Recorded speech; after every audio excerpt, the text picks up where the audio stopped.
भाई के मरबे, भाई के मरबे।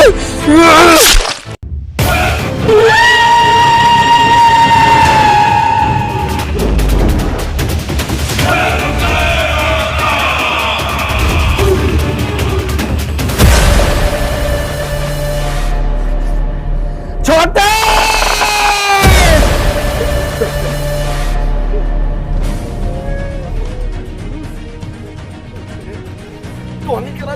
कौन दासा अरे बोल रहा तेरा मुंह में तो ही क्या जाम कर दे। जादी भाईजी जादी, छोटे मालिक तो छोड़ के चलिए गनी, पर ओकर चेहरा हमरा नजरी पर घुमता, छोड़े के नहीं के सारवा के। बेचारे बड़ी बेरहमी से मरले बांस। भाईजी घबराई मत, अरे हम शहर के चारों तरफ नाकाबंदी लगा देले बानी, जवन भी होई बहुत जल्द पकड़ल जाई। ये दनुका भाई हमार मरल बा, हमार एकरा मौत के घाव हमरा मिलल बा हमरा। अरे अब तो तोरा पता चल गेल नु कि जुर्म के दुनिया में कानून के कद इतना छोटा काहे बा। भाईजी कानून के ललकारी मत, न तो यह कानून के डंडा वो पिछवाड़ा में डाल के खड़ा कर दे हो। ई मत भूली कि करम कांड के पूरा फाइट हमरा थाना में पड़ल बाटे। अरे हम चाह जाइनु तेरा इज्जत के पुर्जा पुर्जा खोल दीही। बाकी अफसोस कि हमरा भाई के मौत में आइल बानी। ये दरोगा तोर सहानुभूति के जरूरत हमरा नहीं है। अरे भाई जी के करेजा में आज भी इतना ताकत बा कि अपने भाई के मौत के बदला कुत्तन से अकेले ले सकता। जहाँ कहीं भी हो वो कहीं के खोज निकालो और कहीं के शरीर से रूह अलग कर दे। तड़पा तड़पा के मारा, तड़पा तड़पा के। ये साहिब ना जाने इस सारवा के भाई के कौना गरीब के हाय लागल, इस साला गाड़ चिहार के परोक सिधार गई। ना मनब ठीक कहनिया नु, आखिर बिख पादिए नु देलो। ए भाईजी तनी अपना बेलमुंड के शांत करी। अरे ना जाने कितना गरीबन पर अत्याचार कइले बानी। हो सकेला कि वही में के सताव कोनो इंसान मरले होखे, या कोनो सांसद विधायक के आदमी मरले होखे, या फिर कोनो पुलिस वाला भी हो सकेला। वाह रे दरोगा वाह, हमरा सब पता चलता कि कितना ईमानदारी से अपन ड्यूटी निभावत हरे। अरे तनी कानून के कुत्तन के हमरा नजर से दूर करो सो, हमरा बाल में आग लगता। लेकिन ना सही जैसे निकल। ये भाईजी अपन है कुतन के संभाल कर रखी, कायदा में रही आसान सब फायदा में रही आसान।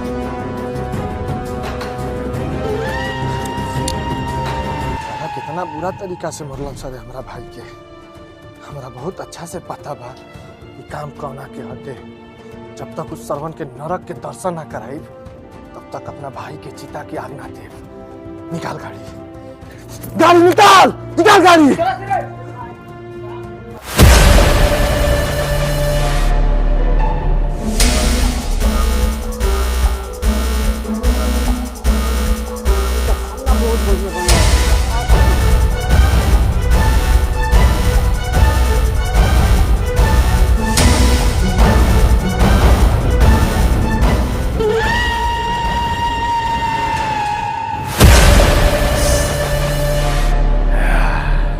खाना के खुशबू बड़ा बढ़िया होता। अन्ना तनिका खाना हमरो में परोसता।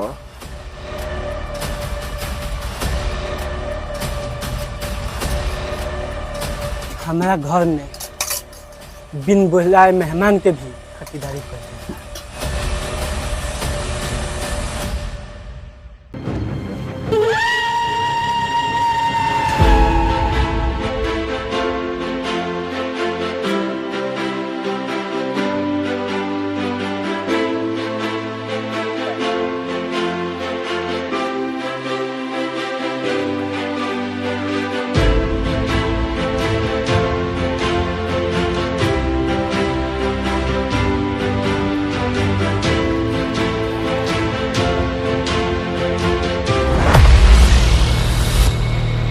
लोग हमरे के कहेला पांडा, साला अभी तक ना कोई कोनो के ठंडा।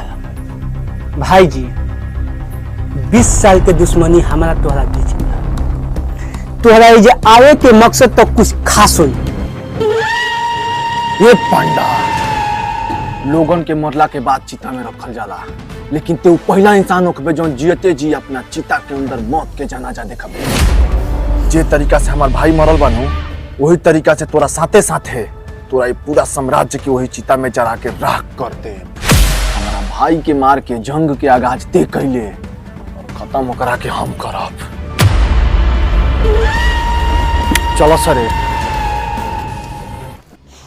अरे साला, अभी हम तिल्ली बल्बो ना कोई आई धुआं कहाँ से छोड़ देलक। आई साला अपना भाई के मरे के बात कह के जा रे। सुन सुन, पंडा जी पता लगा कि आखिर एकरा भाई के मरलक तो। पंडा जी लगाओ तो पता।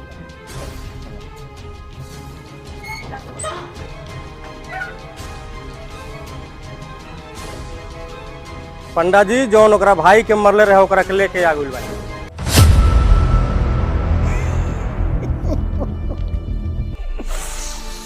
इहे है सिंगल पसली जौन मार देलक भाईजी के टाइगर असली। देखिए में ते अच्छा घराना के लागत रे, लेकिन तोरा कहा दुश्मनी रहे भाईजी से रे? हमार दुश्मनी भाई जी से ना, भाई जी के भाई से रहे। उस साला हमरा मासूम सा भाई के हमरा आंखी के सामने मौत के घाट उतार दिलक, तो हम कैसे ओकरा के छोड़ दी? तोरा बात सुन के हमारा बहुत दुख भइल, लेकिन भाई जी के भाई के मरला से तो दिल के आग ना बुझी। तोरा कलेजा के आग शांत करे खातिर भाई जी के बीमारी के पड़ी ई दुनिया से ओकर आतंक तोरा मिटावे के पड़ी। एकरा में सपोर्ट तोर हम करब। पंडा जी आज हम प्रण लेता नहीं कि भाई जी के पूरा साम्राज्य खत्म हम करब।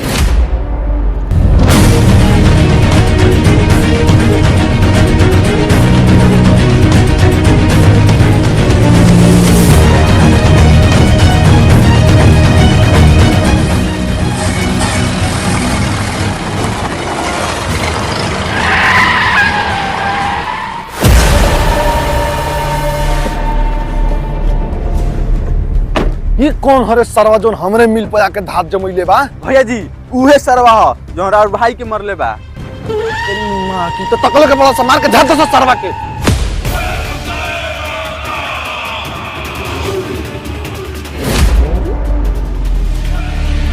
दोगला हवे ई तो पता रहे, बाकी इतना बड़ा दोगला हवे ई ना मालूम रहे। इस सरवन कैसन मौत दस अगला 7 जन्म में कहीं के मर्द में पैदा लेवे के नाम से रूह काम चाहे।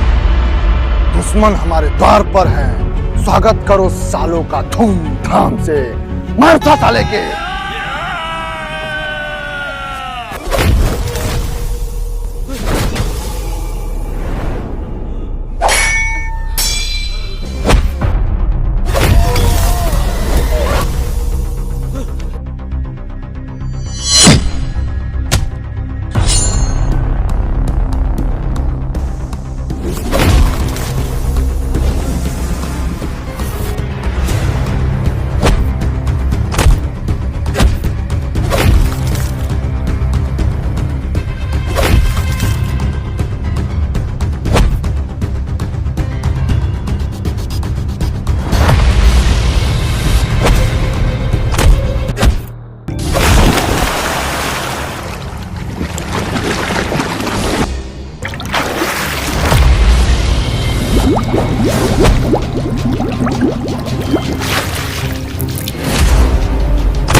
लिए भाई माफ कर दे रे। माफ कर दे, माफ कर दे।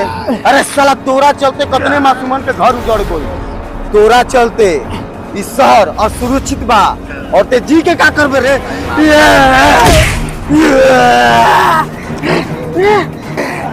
अपना जान पे आई तो फाटे लागल और दूसरा के जान जाना रे।